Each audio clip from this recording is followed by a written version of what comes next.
Hump Day, and thanks for joining us here for Wake Up Charlotte to Go. I'm Ben Thompson. Before we get to the day's headlines, let's check in with Larry Sprinkle, who's got a look at the forecast. Larry? Take a look at the city from our Mr. Sparky Carolina Camera Network. See the sun peeking over the buildings. It's going to be another very warm day today, hour by hour. By 11 this morning, right before lunchtime, mid-70s. Remember, the average high 75 this time of the year, well above that, 83 degrees, and that is at 4 o'clock. Even around this evening, about 8 p.m., it is close to 80 degrees at that time. Pollen count still pretty high. Next several days, it's going to be pretty high. Then I think by next week after that, things improve considerably. The tree pollen goes down, and then the mold goes up when we get into the middle of summer, things like that. Temperatures today, 84 in Morganton, about 74 at Jefferson and West Jefferson in the mountains. Over around Cheraw, South Carolina, upper 80s there, low to mid 80s in the Charlotte metro area for tomorrow. Warming up even more. If we get enough sunshine, we're going to be close to 90. We'll see at least 87 degrees. Friday turns out to be cloudy. There is a slight chance of showers. For the weekend, dry weather, a nice cooler day on Saturday. Sunday, not too bad at all. Then we're back to the low to mid 80s Monday and Tuesday of next week. And that is your first one forecast, man. Larry, thanks. Turning now to our top stories of the day. Today, Governor Cooper expected to outline North Carolina's COVID-19 restrictions for the month of May. Good Wednesday morning with Governor Cooper's latest executive order set to end at the end of this week. We expect him to loosen restrictions even more. All of this ahead of his big plans, he says, to loosen restrictions totally, possibly by June the 1st. The CDC updating its guidelines for wearing masks outdoors. They now say it's safe for everyone to go maskless with exercising outside or meeting up with small groups of fully vaccinated people. If not everybody's in the group is fully vaccinated, the CDC says unvaccinated people should wear a mask and vaccinated people can go maskless. People who are vaccinated can also go maskless while dining outdoors at restaurants. We have a full list of the guidelines because we know it's a lot to keep track of. It's all right now in the WCNC app. Law enforcement is now starting to make arrests as protests continue in Elizabeth City. We're told at least 6 people were arrested last night for violating curfew. Protesters calling for officer body cam video to be released after a deputy shot and killed Andrew Brown Jr.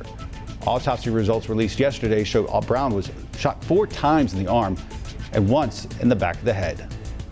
I'm Tracie Potts. President Biden expected to take a victory lap in his joint address to Congress tonight, talking about the pandemic response and reminding people of the $1,400 checks and other COVID relief. He'll also lay out a roadmap for what's next. His jobs bill, the infrastructure bill, urging Congress to get that done so he can sign it this summer.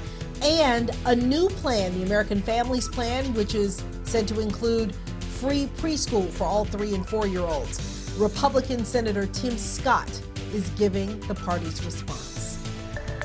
CMS leaders approving a $1.7 billion budget for next school year. The district says a large amount of that money is going to go towards investing in employees, encouraging student growth, and building new facilities. CMS says it will also ask Mecklenburg County for more money to pay for things like emotional support for students. CMS leaders will meet with county officials May 4th.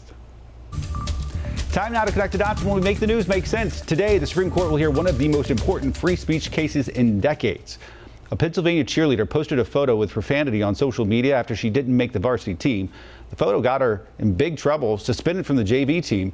Now it's sparking a national conversation that could impact your kids. The Supreme Court gearing up for a free speech showdown today. Let's connect the dots. The courts will have to decide how much power public schools have and whether or not they can punish students for a social media post. One argument is that students shouldn't get in trouble for things they post on personal pages during non-school hours. But here's the problem. Some say that would open the door for students to post vulgar, cruel, or even racist things without getting in trouble. We're in new territory here. For decades, Supreme Court cases have supported students' free speech rights, but those decisions were before Instagram, Twitter, and TikTok. The outcome of the case could also impact how schools crack down on cyberbullying. And that is connecting the dots. Arguments today. The decision of the case, though, not expected until next June. Now, some stories to keep you and your family safe and sound. A heads up for anybody who works an overnight shift like we do here on Wake Up Charlotte. New research found working odd hours may increase your risk of getting a serious case of COVID-19.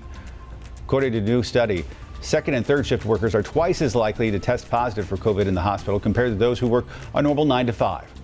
Experts say one explanation may be that more shift workers going back on the job, there's less time for cleaning between shifts. Forget girls' weekend to Mexico. Nope. How about a trip with your grandparents? The newest travel trend that experts are seeing, younger people going on vacations with not their parents, but their grandparents. It's called skip gen travel because they're literally skipping a generation, not inviting the parents.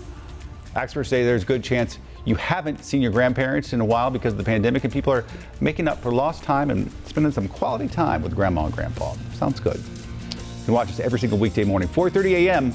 on Wake Up Charlotte.